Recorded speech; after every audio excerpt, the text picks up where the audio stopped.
Hello everybody, welcome to the next lecture. तो चलिए guys समझते हैं कि जो पैड फंक्शन है वो आखिरकार कैसे काम करता है और क्या क्या पॉसिबिलिटीज हैं इसके अंदर, जिनके बारे में हमने लास्ट लेक्चर में बात करी थी।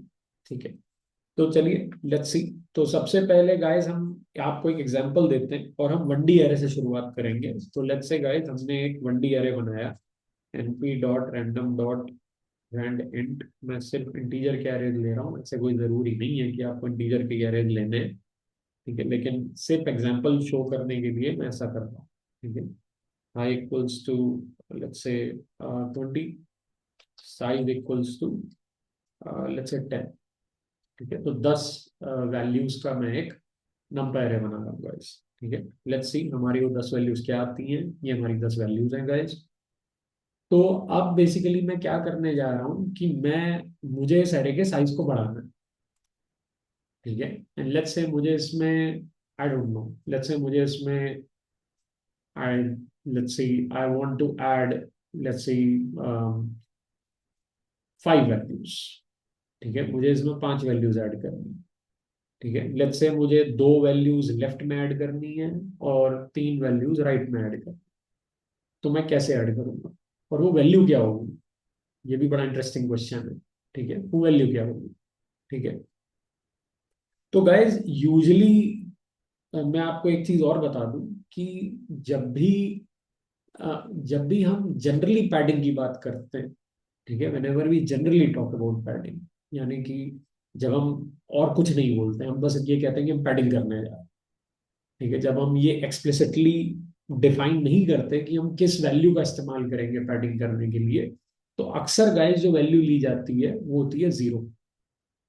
यानी कि बाय डिफॉल्ट जब कोई पर्सन ये कहता हुआ पाया जाए कि मैंने पैडिंग करी है, तो आप ये मान के चलिए कि उसने कांस्टेंट वैल्यू 0 का इस्तेमाल किया होगा पैडिंग करने के लिए। ठीक है, यानी कि अपने एरे के साइज को बढ़ाने के लिए। ठीक है, तो अभी मैं आपको वही जनरल पैडिंग करके दिखा रहा हूँ।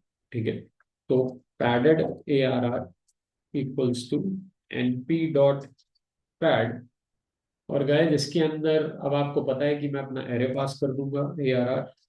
ठीक है, मैं पैड विड्थ पास करूंगा। ठीक है, जैसा कि मैंने आपको बताया गाइस कि आप कितनी पैडिंग करना चाहते हो, यानी कि जो आप एरे का साइज है वो कितना और बढ़ाना चाहते हो। तो जैसे मैंने आपसे बोला कि मैं 5 और बढ़ाना चाहता हूँ, मतलब उसमें 5 जीरोस और ऐड करना चाहता हूँ। तो बेसिकली मैं पैड विड्थ कर दूंगा। ठीक है, 5, क्योंकि मैं इसमें 5 जीरो और ऐड करना चाहता हूँ। ठीक है, अच्छा, अब दूसरी चीज क्या है गाइस, दूसरी चीज है कि आप इसमें जो मोड है वो क्या रखना चाहते हो। यही वो चीज है गाइस जिससे आप ये डिफाइन करोगे कि आप जो वैल्यू इस्तेमाल करोगे पैडिंग करने के लिए वो कौन सी वैल्यू होगी। तो अभी गाइस मैं जाहिर सी बात है कि मैं आपसे कह रहा हूँ कि वो उस वैल्यू को निकालने के लिए मैं कोई फॉर्मूला यूज नहीं करने वाला हूँ, बल्कि मुझे पता है कि मैं कौन सी वैल्यू यूज करूंगा और वो वैल्यू एक कांस्टेंट वैल्यू होगी, दैट इज 0। तो गाइस मैं काम करूंगा, मैं यहाँ पे मोड की जगह पे कोट्स के अंदर कांस्टेंट दे दूंगा।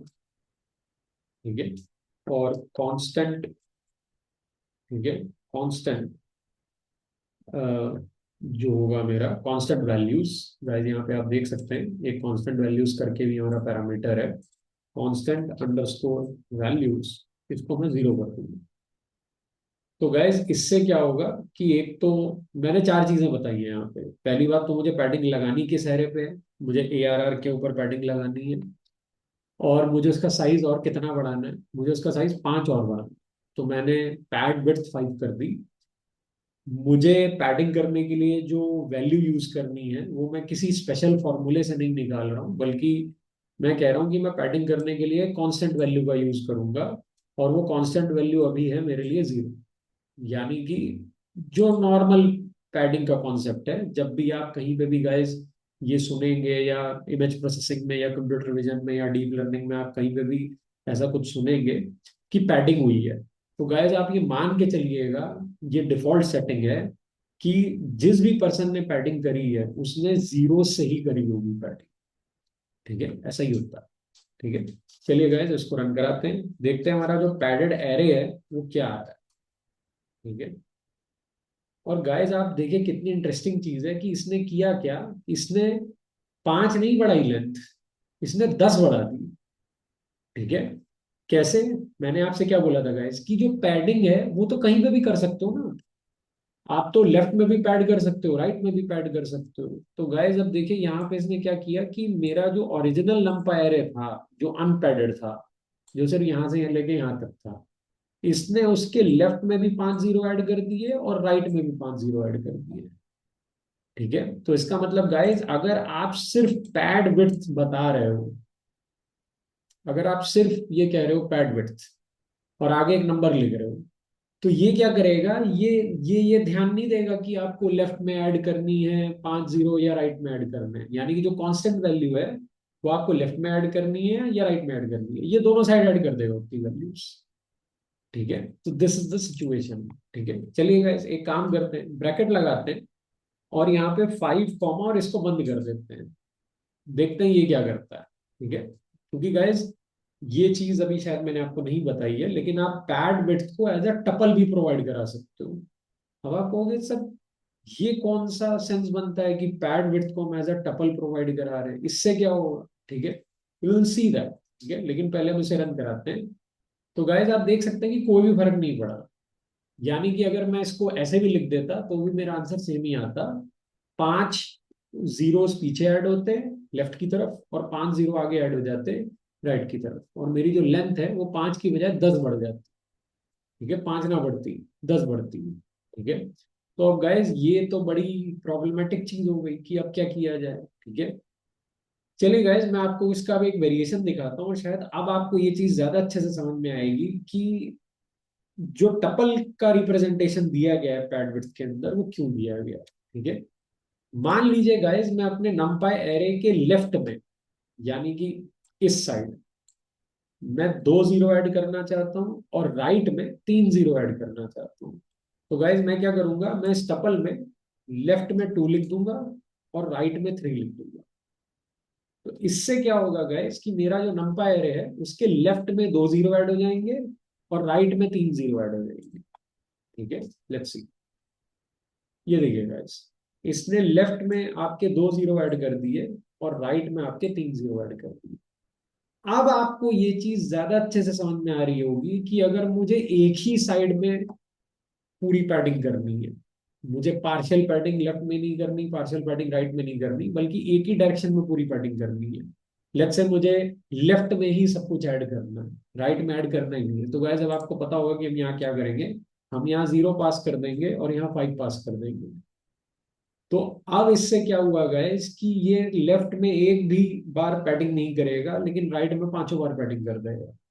ठीक है, let's run this and guys आप देख सकते हैं कि लेफ्ट में आप पांचों के पांचों जीरो ऐड हो रहे हैं और राइट में कुछ भी, सॉरी, राइट में पांचों के पांचों जीरो ऐड हो रहे हैं, लेफ्ट में कुछ भी ऐड नहीं हुआ है, क्योंकि टपल में लेफ्ट में मैंने 0 लिखा हुआ है और राइट में 5 लिखा हुआ है। अब गाइस इसी को अगर मैं उल्टा कर दूं, 5,0 कर दूं, तो गाइज आप देख सकते हैं कि यहाँ पे क्या हुआ है कि अब लेफ्ट में 5 जीरो ऐड हो रहे हैं लेकिन राइट में कुछ ऐड नहीं होगा। ठीक है, इट इज लाइक दैट। ठीक है, तो आपको ये कॉन्सेप्ट समझ में आ गया। ठीक है, लेकिन गाइज अब हम बात करते हैं मोड्स की। ठीक है, क्या, और ये चीज मैं आपको पहले भी बोल चुका हूं कि ये जो जिस वैल्यू से हम पैडिंग कर रहे हैं, ठीक है गाइज, यूजली मैं आपको फिर से कह रहा हूं कि जो पैडिंग का कॉन्सेप्ट होता है, और जब हम हमेशा ये कहते हैं कि पैडिंग, बस हमने ऐसे बोल दिया पैडिंग करना, तो पैडिंग का मतलब होता है कि हम जीरो से ही पैड करें। तो ये तो जनरल पैडिंग है जो अक्सर लोग करते हैं। लेकिन मैंने आपको क्या बोला होगा इस कि ऐसा कोई कंपलसरी नहीं है कि आप ये जनरल पैडिंग ही हर बार यूज करो, क्योंकि वो एप्लीकेशन टू एप्लीकेशन वेरी करता है, it varies from application to application. ठीक है, जहां पे कई बार जीरो से पैडिंग करना घातक साबित भी हो सकता है, तो आप हर बार जीरो से पैडिंग नहीं कर सकते। ठीक है, कई बार गाइस हमें करना क्या पड़ता है कि हमें एज एलिमेंट से बेसिकली पैडिंग करनी पड़ती है, एज एलिमेंट से। ठीक है, अब आप मेरे से कहोगे what do mean by edge element, तो गाइस अगर आप ये नंपा एरे देखेंगे तो इस नंपा एरे के एज एलिमेंट्स कौन कौन से हैं? लेफ्ट हैंड साइड में 2 है, राइट हैंड साइड में भी 2 है। ठीक है, तो गाइज हम ये चाहेंगे कि हमारी लेफ्ट हैंड साइड में भी पैडिंग 2 से ही हो, और राइट हैंड साइड में भी पैडिंग, यानी कि लेफ्ट हैंड साइड में पैडिंग लेफ्ट एज एलिमेंट से हो और राइट हैंड साइड में पैडिंग राइट एज एलिमेंट से हो। तो चलिए काम करता हूँ, मैं इसको दोबारा से रन करा लेता हूँ, क्योंकि उसमें लेफ्ट और राइट दोनों एज एलिमेंट सेम आ रहे हैं, मैं चाहता हूँ अलग आने चाहिए। तो गाइस देखिए अब यहाँ पे क्या हो रहा है कि हमारा लेफ्ट एज एलिमेंट 13 है और राइट एज एलिमेंट 6 है, और हम चाहते हैं कि जो पैडिंग होनी चाहिए वो एज एलिमेंट से होनी चाहिए। ठीक है, मैं दोबारा से गाइस आपको रिपीट कर रहा हूँ, आप भी ये सोच रहे होंगे कि सर ये थॉट प्रोसेस कहाँ से आ रहा है, मतलब आप, मतलब एज एलिमेंट ही क्यों, बीच का एलिमेंट क्यों नहीं ले रहे हो। ठीक है, मैं वही कह रहा हूँ गाइस कि आप ऐसा भी शायद इसलिए भी सोच रहे हैं क्योंकि अभी आपको पता ही नहीं है कि ये जो एज पैडिंग है ये लिटरली प्रॉपरली एक कॉन्सेप्ट है गाइस, जो आगे मशीन लर्निंग में, डीप लर्निंग में यूज होता है। तो अभी तो आप इसको ऐसे ही समझो कि इस पैडिंग करने के कुछ फिक्स रूल्स हैं, कुछ फिक्स तरीके हैं, जिसमें से एक तरीका ये भी है कि एज एलिमेंट्स की पैडिंग कर दो आप। अब ये चीज क्यों करी जाती है, कहाँ यूज होती है, ये आपको अपकमिंग सीरीज ऑफ लेक्चर में कहीं ना कहीं आगे जा करके पता चलेगा, अभी हम इसके बारे में बात नहीं कर रहे हैं। तो अब देखिए मैं क्या करूंगा, मैं यहाँ पे एज कर दूंगा। ठीक है, और गाइस जाहिर सी बात है कि अगर आपने मोड एज दिया है तो फिर कांस्टेंट वैल्यू देने का तो कोई तुक ही नहीं बनता है, क्योंकि कांस्टेंट वैल्यू तो अब किसी काम की है ही नहीं ना। मैंने यहाँ पे मोड एज दे रखा है, तो ये फंक्शन क्या करेगा, ये खुद ही मेरे नंपाई एरे के अंदर एज एलिमेंट्स पता लगा लेगा कि लेफ्ट हैंड साइड में कौन सा एज एलिमेंट है और राइट हैंड साइड में कौन सा एज एलिमेंट है, और उसी को बार बार रिपीट कर देगा पैडिंग को परफॉर्म करने के लिए। तो इसका मतलब गाइज ये है कि अब अगर मैं मान लीजिए यहाँ पे 5,0 देता हूँ, तो आपको अच्छे से पता है कि लेफ्ट हैंड साइड में 5 बार पैडिंग करनी है, राइट हैंड साइड में पैडिंग नहीं करनी, लेकिन गाइज लेफ्ट हैंड साइड में जो मेरा एज एलिमेंट है वो 13 है, तो ये क्या करेगा, 5 बार 13 को रिपीट कर देगा on the left hand side of my array. ठीक है, ये देखिए गाइज मेरा जो 13 एलिमेंट्स है वो 5 बार रिपीट हुआ, क्योंकि 13 was the edge element on the left hand side. ठीक है, तो इसी तरीके से आप इसको चेंज कर सकते हैं। तो गाइज एक तो ये तरीका है कि आप इस तरीके से पैडिंग कर सकते हैं। एक दूसरा तरीका भी होता है गाइज, जिसको लीनियर अप्रोक्सीमेशन बोला जाता है। ठीक है, लीनियर अप्रोक्सीमेशन। ठीक है, लीनियर अप्रोक्सीमेशन, लीनियर, लीनियर का क्या मतलब होता है गाइज। ठीक है, what do mean bye linear, linear मतलब कोई भी ऐसी चीज जो लाइन के फैशन में। ठीक है, कोई भी ऐसी चीज जो लाइन के फैशन में हो, उसको लीनियर बोलते हैं गाइस। तो अब आप मेरे से पूछोगे कि इसका क्या मतलब है और यहाँ पे लीनियर अप्रोक्सीमेशन का क्या मतलब है। तो गाइस मान लीजिए, मैं सिर्फ यहाँ पे आपको अभी एक कॉन्सेप्ट समझा रहा हूँ। ठीक है, कि मान लीजिए मेरे पास एक नंबर एरे है 1 2 3, ठीक है, 4, 1 -3 एंड -8। ठीक है, तो गाइज अगर आप ध्यान से देखें तो लेट्स लेट्स लेट्स से कि ये जितनी भी वैल्यूज है ना, ये आपके ग्राफ के वाई एक्सिस की वैल्यूज है। ये जितनी भी वैल्यूज आप इस नंबर एरे में देख रहे हैं, ये आपके ग्राफ के वाई एक्सिस की वैल्यूज है गाइस, वाई एक्सिस की वैल्यूज। और जो इन वैल्यूज के इंडिसेस हैं, यानी कि 0 1 2 3 4 5 6, वो आपकी एक्स एक्सिस है। तो इसका मतलब एक्स एक्सिस की वैल्यूज को हमने एक्स एक्सिस पे प्लॉट कर दिया, 0 1 2 3 4 5 6। और गाइस जो वाई एक्सिस की वैल्यूज थी, अ, अब हम इनमें से हर एक पेयर का ना एक पॉइंट बना लेते हैं। तो इसका मतलब ये एक्स है और ये वाई है, तो एक्स कॉमा वाई एक पॉइंट हो गया हमारा, तो इसका मतलब 0 1 ये पॉइंट यहाँ पे आएगा। ठीक है, फिर 1 2, तो गाइज ये पॉइंट ऑब्वियस ही बात है इसके थोड़ी ऊपर आएगा। ठीक है, फिर 2 3 ये पॉइंट इसके भी ऊपर आएगा। तो गाइज अगर आप इन तीनों पॉइंट्स को ज्वाइन करेंगे तो देखिए कि लाइन जैसा पैटर्न बन रहा है। ठीक है, और ये इंक्रीजिंग पैटर्न बन रहा है, इंक्रीजिंग पैटर्न बन रहा है। ठीक है, तो अब अगर मान लीजिए गाइज मुझे पैडिंग इस तरीके से करनी है कि मेरा पैडिंग होने के बाद भी जिस तरीके का पैटर्न बन रहा था उसी तरीके का पैटर्न बनना चाहिए, on the left hand side also and on the right hand side also. तो चलिए गाइज एक काम करते हैं, यानी कि अगर मेरा लेफ्ट हैंड साइड में लीनियरली इंक्रीजिंग पैटर्न बन रहा है, लीनियरली इंक्रीजिंग पैटर्न का मतलब है कि मेरी लाइन जो है वो ऊपर की तरफ जाती जा रही है, उसका स्लोप पॉजिटिव है, ठीक है, इंक्रीजिंग ट्रेंड शो कर रही है मेरी लाइन। मेरा मेरे जो नंबर्स हैं मेरे नंपाई एरे में, वो इस तरीके से अरेंज है कि अगर मैं उनका एक ग्राफ बनाऊं लेफ्ट हैंड साइड के नंबर्स का, तो मुझे जो ग्राफ मिल रहा है, जो पैटर्न मिल रहा है वैल्यूज का, वो इंक्रीजिंग ऑर्डर में मिल रहा है। आप देखिए ना, जैसे जैसे मैं जीरो इंडेक्स से आगे के इंडेक्स की तरफ बढ़ रहा हूँ, मेरे नंबर इंक्रीज होते जा रहे हैं। यानी कि वन से टू, फिर टू से थ्री, फिर थ्री से फोर। तो जैसे जैसे मैं इंक्रीजिंग इंडेक्स की तरफ बढ़ रहा हूँ, मेरे नंबर्स का ट्रेंड भी इंक्रीज होता जा रहा है। तो इसका मतलब गाइस एक इंक्रीजिंग ट्रेंड शो कर रहे हैं मेरे नंबर्स लेफ्ट हैंड साइड में, या फिर मेरे नम पायर की लेफ्ट हैंड साइड में जो नंबर्स हैं वो इस तरीके से अरेंज हो रखे हैं कि they are showing an increasing trend, ठीक है। लेकिन गाइस जैसे जैसे अब मैं आगे बढ़ता हूँ, अपने नम पायर की राइट हैंड साइड में बढ़ता हूँ, तो देखिए अब यहाँ पे क्या हो रहा है कि डिक्रीजिंग ट्रेंड शो हो रहा है। यानी कि फोर से वैल्यू वन हुई, वन से माइनस थ्री हुई, माइनस थ्री से एट हुई। तो इसका मतलब जैसे जैसे मैं इंक्रीजिंग इंडेक्स की तरफ बढ़ रहा हूँ, तो पहले पहले मेरी वैल्यू थी फोर, फिर फोर से ये वन हुई, वन से माइनस थ्री हुई, और माइनस थ्री से माइनस एट हुई। तो जब आप इन चारों को ज्वाइन करोगे तो एक डिक्रीजिंग पैटर्न बन रहा है। यानी कि मेरे जो नंबर्स हैं वो एक लीनियरली डिक्रीजिंग पैटर्न को फॉलो कर रहा है, ठीक है। On the right hand side of my array, on the left hand side of my array, my elements are showing linearly increasing pattern। क्योंकि जैसे जैसे इंडेक्स बढ़ता जा रहा है, वैल्यू भी बढ़ती जा रही है, तो इंडेक्स और वैल्यू के बीच में एक इंक्रीजिंग पैटर्न है। जब मैं आगे बढ़ता हूं तो मैं क्या देख रहा हूं, जैसे जैसे मेरा इंडेक्स और बढ़ रहा है, मेरी वैल्यूज धीरे धीरे घट रही है। यानी कि इंडेक्स और वैल्यूज के बीच में एक लीनियरली डिक्रीजिंग पैटर्न, ठीक है। तो गाइज इस पैटर्न को रैंप बोलते हैं, रैंप, ठीक है। क्योंकि ये रैंप जैसा दिख रहा है। आप जब किसी भी बिल्डिंग में घुसते हैं तो ऐसे ऐसे चढ़ाई सी होती है, तो वो एक लाइन की स्लोप कोई फॉलो कर रही होती है वो चढ़ाई।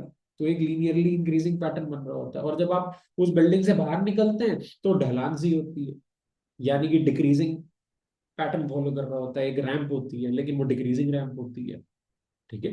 तो गाइस इसका मतलब हमारे नमपाई एरे के अंदर के जो नंबर्स हैं वो राइट हैंड साइड में कैसे अरेंज हो रखे हैं और लेफ्ट हैंड साइड में कैसे अरेंज हो रखे हैं।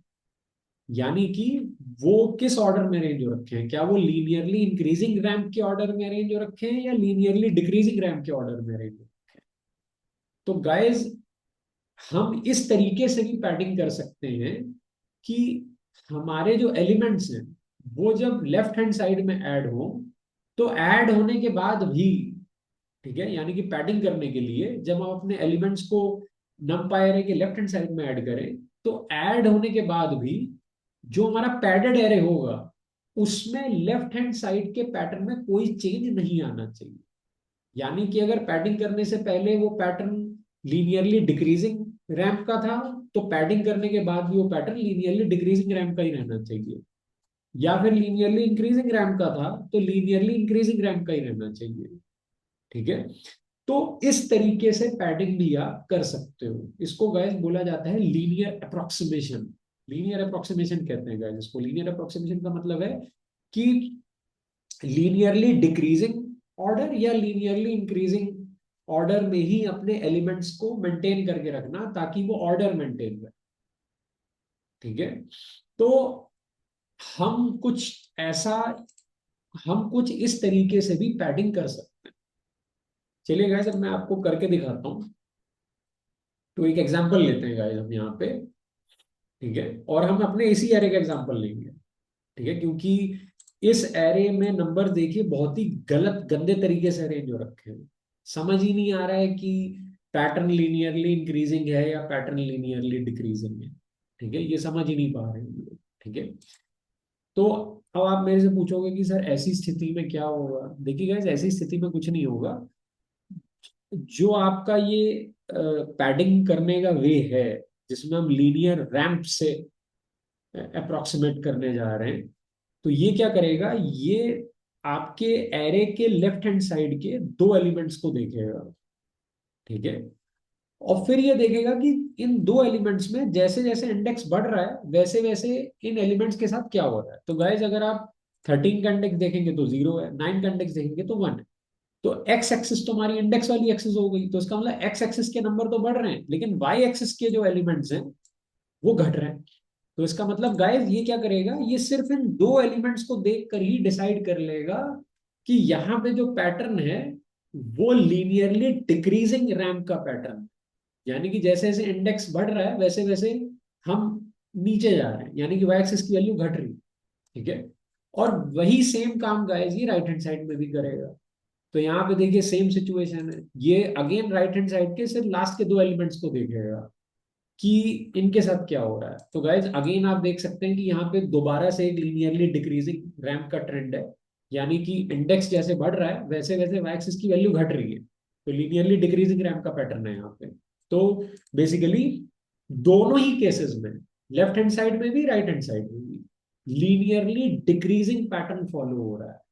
ठीक है।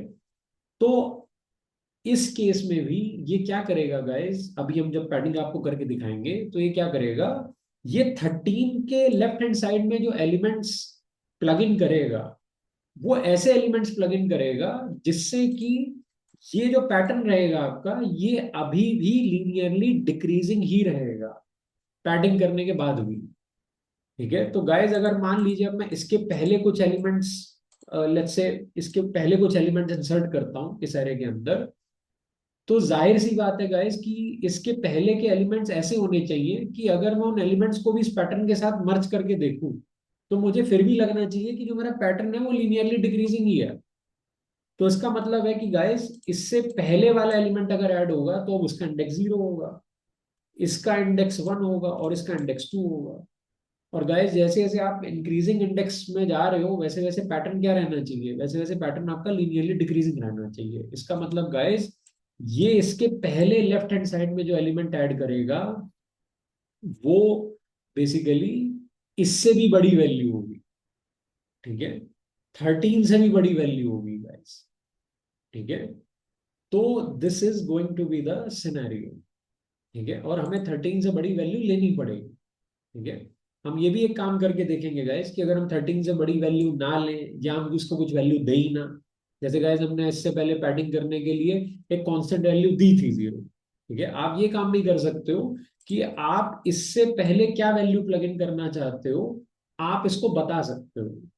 ठीक है। और ये उस वैल्यू को प्लग इन करेगा। ठीक है। चलिए मैं आपको करके दिखाता हूँ एक बार। ठीक है। तो गाइस हमारा ये एरे है और इसकी हमें पैडिंग करनी है, तो padded A R R equals to, ठीक है, np dot pad A R R. ठीक है। और गाइज हम पैड विड्थ अगेन, अब हमें दोनों साइड पैडिंग करनी है तो मैं यहाँ पे 2,3 दे देता हूँ या 3,2 दे देता हूँ, थोड़ा सा चेंज कर लेते हैं 3,2। यानी कि लेफ्ट हैंड साइड में 3 एलिमेंट्स ऐड होंगे, राइट हैंड साइड में 2 एलिमेंट्स ऐड होंगे। और गाइज इस बार जो मैं मोड रखने जा रहा हूँ वो लीनियर रैंप का रखने जा रहा हूँ। ठीक है। लीनियर रैंप का मोड रखने जा रहा हूँ, तो लीनियर रैंप। ठीक है। गाइस ध्यान रहे कि आपको एग्जैक्टली यही स्ट्रिंग लिखना है, लीनियर अंडरस्कोर रैंप। अगर इसमें आपने कुछ भी गलती करी तो एरर आ जाएगा क्योंकि फिर ये इस कीवर्ड को आइडेंटिफाई नहीं करेगा। अगर आप एज लिख रहे हो तो ऐसे ही लिखना है एज आपको, अगर आप कांस्टेंट लिख रहे हो तो आपको सिर्फ कांस्टेंट ही लिखना है, आपको कांस्टेंट वैल्यू नहीं लिखना है। कोट्स के अंदर कांस्टेंट ही लिखना है, कोट्स के अंदर एज ही लिखना है, कोट्स के अंदर लीनियर अंडरस्कोर रैंप ही लिखना है। ठीक है। ओके। Now and point. ठीक है। तो गाइज एंड पॉइंट आप यहाँ पे देना चाहें तो दे सकते हैं। ठीक है। ठीक है। या एंड वैल्यूज आप दे सकते हैं। ठीक है। And values. ठीक है। तो गाइज जैसा कि मैंने आपको बताया गाइज कि यहाँ जो पैटर्न फॉलो हो रहा है एरे के लेफ्ट हैंड साइड में वो लीनियरली डिक्रीजिंग पैटर्न है। ठीक है। तो हमारा जो एरे है वो लेफ्ट हैंड साइड में किस वैल्यू पे जाके एंड होगा, वो जाहिर सी बात है कि वो वैल्यू हमें 13 से बड़ी ही देनी पड़ेगी क्योंकि वो वैल्यू इससे भी कम इंडेक्स पे जाएगी। और जब आप कम इंडेक्स से आगे ज्यादा इंडेक्स की तरफ बढ़ोगे तो आपको ये सारी वैल्यूज घटती हुई नजर आनी चाहिए, क्योंकि मैंने आपसे क्या बोला, पैडिंग इस तरीके से होनी चाहिए कि पैडिंग होने के बाद का पैटर्न भी लीनियरली डिक्रीजिंग रैंप का इशू होना चाहिए। ठीक है, तो 13,9 अभी है, तो इससे पहले जो एंड वैल्यू आपको लेनी चाहिए लेफ्ट हैंड साइड में, वो कौन सी वैल्यू लेनी चाहिए गाइस? वो 13 से बड़ी वैल्यू लेनी चाहिए। तो लेट्स से मैं 18 ले लेता हूँ यहाँ पे। ठीक है, और जो आपकी जो आपका यहाँ पे भी जो पैटर्न है राइट हैंड साइड में, वो भी लीनियरली डिक्रीजिंग रैंप का ही है। तो इसका मतलब गाइस अब इसके आगे वाली जो वैल्यू पैड होगी राइट हैंड साइड में, उसका इंडेक्स इससे भी बड़ा होगा, तो वो तो और भी इंक्रीज इंडेक्स पे होगी। तो इसका मतलब वो जो एंड वैल्यू होगी राइट हैंड साइड में, वो इससे भी छोटी होनी चाहिए। तो गाइस मैं काम करता हूँ, मैं यहाँ पे 2 दे देता हूँ उसको। ठीक है, अब गाइस देखिए कितनी समझदारी वाली चीज ये करेगा। ये क्या करेगा, ये हमारा जो पैडेड नंपायर होगा, उसका सबसे पहला एलिमेंट जीरो इंडेक्स का जो ये चूज करेगा, वो ये 18 चूज करेगा। और 18 से 13 तक आते आते ये बीच में 3 एलिमेंट्स इंसर्ट करेगा लेफ्ट हैंड साइड में। और वो भी ऐसे इंसर्ट करेगा कि 18 से 13 तक आते आते ये घटाएगा वैल्यूज। क्यों? क्योंकि हमें लीनियरली डिक्रीजिंग रैंप तक का पैटर्न फॉलो करना है। और उसके बाद गाइस जब ये 6 के बाद पैडिंग करेगा राइट हैंड साइड में, तो लास्ट वैल्यू जो होगी हमारी, जो एक्सट्रीमली राइट में आ रही होगी नंपायर के, पैडेड नंपायर के, वो 2 होगी। और गाइस 6 से 2 तक जाते जाते ये बीच में 2 वैल्यूज ऐड करेगा। और वो भी ऐसे ऐड करेगा कि decreasing linear ramp pattern follow करनी चाहिए वो वैल्यूज, क्योंकि अभी भी linearly decreasing ramp pattern follow हो रहा है। तो पैडिंग करने के बाद भी पैडिंग इस तरीके से होनी चाहिए कि लीनियरली डिक्रीजिंग रैंप ही पैटर्न फॉलो हो, यानी कि उस पैटर्न में कोई बदलाव नहीं आना चाहिए। तो गाइज ये भी सोचिए एक पैडिंग करने का तरीका है। इसको लीनियर अप्रोक्सीमेशन भी कह सकते हो आप, या लीनियर रैंप अप्रोक्सीमेशन भी कह सकते हो। ठीक है, और गाइज वही देखिए इन्होंने नाम यहाँ पे यूज भी किया है, लीनियर रैंप नाम यूज किया है इन्होंने यहाँ पे। चलिए गाइज इसको चलाते हैं। और पैडेड एरे बेसिकली मैं आपको दिखाता हूँ। तो गाइज आप देख सकते हैं कि जो हमारा पैडेड एरे का सबसे पहला एलिमेंट है वो 18 है गाइज। क्यों? क्योंकि टपल के लेफ्ट हैंड साइड में हमने जो एलिमेंट लिखा है वो 18 लिखा है। तो गाइज ये क्या करेगा, जब लेफ्ट हैंड साइड में पैडिंग करेगा तो जो हमारे नंपायर पैडेड नंपायर का फर्स्ट एलिमेंट लेगा वो 18 लेगा।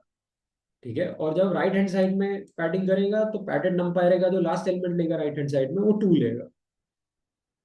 ओके, और गाइज आप क्लियरली देख सकते हैं कि इसने बेसिकली 13 और 18 के बीच में 2 और एलिमेंट्स ऐड किए।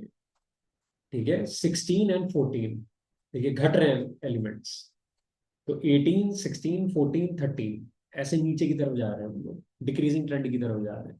ठीक है, और टोटल 13 से पहले कितने एलिमेंट्स हैं? 3। 3 क्यों है गाइज? क्योंकि हमने टपल के लेफ्ट हैंड साइड में 3 वैल्यू दी थी कि पैडिंग आपको लेफ्ट हैंड साइड में 3 एलिमेंट से करनी है। ठीक है, और यहाँ पे 2 है गाइस। तो 2 क्यों है? क्योंकि हमें 6 के बाद 2 एलिमेंट ऐड करने थे। तो गाइस 6 के बाद इसने 4 लिया और 4 के बाद इसने 2 लिया। ठीक है, तो गाइस देखिए इस तरीके से भी आप पैडिंग कर सकते हो। ठीक है, इनफैक्ट आप और भी बहुत सारी तरीकों से पैडिंग कर सकते हो। आप गाइस एक काम ये भी कर सकते हो कि आप ये कह सकते हो कि मैं कोई कांस्टेंट वैल्यू चूज नहीं करूंगा, बल्कि मैं क्या करूंगा कि मेरे पास जो भी मेरा ओरिजिनल ये नंपायर है, मैं इन सारे एलिमेंट्स का मीन ले लूंगा और मैं मीन से पैडिंग करूंगा। ठीक है, तो वही सेम कॉन्सेप्ट है गाइस कि अब आप अगेन यहाँ पे चूज कर सकते हो कि आपको बेसिकली लेफ्ट में कितनी करनी, सॉरी राइट में कितनी करनी है, लेफ्ट में कितनी करनी है। लेकिन गाइस अब आपका जो मोड हो जाएगा वो मीन हो जाएगा। ठीक है, मोड आपका मीन हो जाएगा, यानी कि तब ये क्या करेगा, आपके इस एरे के सारे एलिमेंट्स का मीन लेगा और उस मीन को कांस्टेंट समझ के आगे पीछे पैडिंग कर देगा। तो आपको मोड क्या देना है उस केस में? आपको मोड यहाँ पे देना है कोट्स के अंदर मीन देना है। ठीक है, अगर आप मैक्सिमम वैल्यू से पैडिंग करना चाहो तो वो भी कर सकते हो, यानी कि इस पूरे एरे के अंदर जो सबसे बड़ा एलिमेंट है यानी कि 14, तो ये क्या करेगा, 14 भी नहीं है 16 है, तो ये क्या करेगा, 16 से पैडिंग कर देगा उसको कांस्टेंट समझ के। लेकिन मोड के अंदर आपको मैक्सिमम देना पड़ेगा, यानी कि कोट्स के अंदर आपको मैक्सिमम देना पड़ेगा। ठीक है, तो मैं एक बार आपको बता देता हूँ। Padded ARR equals to np dot pad ARR comma, यहाँ पे गाइज आप दे दीजिए आपका जो पैडिंग आप देना चाहते हो, पैड विड्थ। ठीक है, वो आप यहाँ पे दे दीजिए 2,5। ठीक है, मैंने ऐसे एग्जांपल लिया है गाइज, और मोड की जगह पे आप मीम दे दो। ठीक है, बस और कुछ नहीं करना है गाइज आपको। ठीक है, देखिए बाकी ये खुद कर देगा जो उसको करना होगा, क्योंकि पैड विड्थ तो आपने बताई दी ना, मीन ये खुद ही निकाल लेगा। और उसको कांस्टेंट समझ के लेफ्ट हैंड साइड में 2 मीन की वैल्यूज पीछे ऐड कर देगा, राइट हैंड साइड में आगे 5 मीन की वैल्यूज ऐड कर देगा। ठीक है, अगर आप मीन से नहीं करना चाहते, आप मैक्सिमम वैल्यू से करना चाहते हो, तो गाइज आप मैक्सिमम वैल्यू से भी कर सकते हो। अगर आप मीडियन से करना चाहते हो तो आप मीडियन वैल्यू से भी कर सकते हो। अगर आप मिनिमम वैल्यू से करना चाहते हो तो आप मिनिमम वैल्यू से भी कर सकते हो। ठीक है, और गाइज अगर आप रिफ्लेक्ट करना चाहते हो तो आप रिफ्लेक्ट भी करा सकते हो। ठीक है, अगर आप रिफ्लेक्ट करना चाहते हो तो आप रिफ्लेक्ट भी करा सकते हो, यानी कि आप यहाँ पे रिफ्लेक्शन भी ले सकते हो, रिफ्लेक्ट। ठीक है, तो आप कहोगे sir what do you mean by reflect. ठीक है, मैक्सिमम समझ में आता है, मिनिमम समझ में आता है, मीडियम समझ में आता है, मीन समझ में आता है। ये सारी चीजें हमें इसीलिए समझ में आती हैं क्योंकि हमने ऑलरेडी ये सारी चीजें स्टेटिस्टिक्स में पढ़ी हुई हैं। These are actually statistical measures, और you can say basic descriptive statistics. ठीक है, लेकिन ये रिफ्लेक्ट क्या चीज है? तो गाइस रिफ्लेक्ट में क्या होगा कि जैसे मान लीजिए ये आपका नंपाई एरे है। ठीक है, तो अब लेट्स से कि आपको क्या करना है, आपने ये बोला कि मुझे रिफ्लेक्ट करना है और मुझे लेफ्ट हैंड साइड में 2 वैल्यूज से पैडिंग करनी है। तो गाइज अब ये क्या करेगा, ये इसके पीछे जो 2 वैल्यूज ऐड करेगा वो आप ऐसा समझ लीजिए कि 13 के आगे की वैल्यूज का मिरर रिफ्लेक्शन होगा। यानी कि 13 के जस्ट पीछे ये 9 ऐड करेगा और 9 के और पीछे 15 ऐड करेगा। क्यों? क्योंकि 13 के आगे 9 और 15 है, तो 13 इज द मिरर। और अगर 9 और 15 का आप मिरर रिफ्लेक्शन लोगे तो पीछे की तरफ पहले 9 आएगा फिर 15 आएगा बस। ठीक है, और अगर मान लीजिए आपने यहाँ पे बेसिकली जैसे पैड विड्थ आपने भी 3 दे रखी है, तो गाइज ये क्या करेगा, ये 9, 15 और 6 लेगा। तो पहले 13 के पीछे 9 रखेगा, फिर उसके पीछे 15 रखेगा, फिर उसके पीछे 6 रखेगा। क्योंकि 9, 15, 6 का रिफ्लेक्शन 6, 15, 9 होगा। रिवर्स हो जाती है मिरर में इमेज आपकी। ठीक है, तो 13 के अक्रॉस रिवर्स रिवर्स एलिमेंट्स ले लेगा। कितने एलिमेंट्स लेगा? जो भी आपने यहाँ पे अपनी पैड लेंथ बता रखी होगी, पैड विड्थ बता रखी होगी लेफ्ट हैंड साइड में। ठीक है, सेम काम ये राइट हैंड साइड में करेगा। यानी कि अगर आपने यहाँ पे 2 बता रखा है तो ये क्या करेगा गाइस, 2 और 9, 6 को इसने मिरर मान लिया, क्योंकि राइट हैंड साइड में भी तो रिफ्लेक्ट कराना है ना आपको। तो 6 को इसने मिरर मान लिया, और क्योंकि आपने ये बोला हुआ है कि राइट हैंड साइड में मैं 2 वैल्यूज पैड करूंगा आगे की तरफ, तो ये क्या करेगा, 2 और 9 का रिफ्लेक्शन ले लेगा। 2 और 9 का रिफ्लेक्शन क्या होता है गाइस, 9 और 2 होता है। आप करके देख लीजिए, आप मेरी कही हुई बात समझ जाइए। पैडेड एरे, तो गाइस आप देख सकते हैं कि 13 के पहले हमें 2 वैल्यूज ऐड करनी थी। ठीक है, पैडिंग करनी थी लेफ्ट हैंड साइड में, और हमें रिफ्लेक्शन लेना था। तो गाइस इसने देखिए रिफ्लेक्शन कैसे लिया, 9 और 15 का रिफ्लेक्शन 15 और 9 हो गया। 6 के बाद आपको 5 वैल्यूज लेनी थी। तो गाइस इसने क्या किया, 6 के पहले की जो 5 वैल्यूज थी, यानी कि 14, 7, 16, 2, 9, इसका रिफ्लेक्शन क्या होगा गाइस, 9, 2, 16, 7, 14। तो 6 के बाद इसने रिफ्लेक्शन कर दिया। ठीक है, तो इस तरीके से गाइस आप रिफ्लेक्शन का यूज करके भी आप यूज कर सकते हैं पैडिंग। और गाइस इसके और भी कुछ छोटे मोटे और तरीके हैं जिससे आप पैडिंग कर सकते हो, लेकिन मेनली गाइस यही तरीके यूज होते हैं जो मैंने आपको बताया। Linear approximation, linear ramp approximation, या जो नॉर्मली जब कहते हैं कि हमने पैडिंग करी है, जो जीरो वाली पैडिंग होती है वो यूज होती है, या मैक्सिमम वैल्यू से पैडिंग होती है, या मिनिमम वैल्यू से पैडिंग होती है, या मीडियन से होती है, या मीन से होती है, या रिफ्लेक्शन होता है। तो बस गाइस यही होती है। मेन यही है बस पैडिंग जो यूज होती है, और भी है छोटी मोटी, लेकिन गाइस मेन जो पैडिंग के रूल्स हैं कि वो वैल्यूज जिनसे आपको पैडिंग परफॉर्म करनी है वो वैल्यूज निकलेंगी कैसे, तो गाइस वो वैल्यूज इन अलग अलग तरीकों से निकलेंगी। ये अलग अलग कुछ कॉमन पैटर्न्स है जो अक्सर पैडिंग में फॉलो किए जाते हैं। मैंने आपको कॉमन पैटर्न्स बताए गाइस, अगर आप और भी ज्यादा पैटर्न्स ट्राई करना चाहते हैं तो आपको इस फंक्शन का डॉक्यूमेंटेशन थोड़ा सा खुद से भी पढ़ना चाहिए, और भी इसमें कुछ कॉमन पैटर्न्स है वो भी यूज होते हैं, तो उसके लिए आप डॉक्यूमेंटेशन पढ़ लीजिए।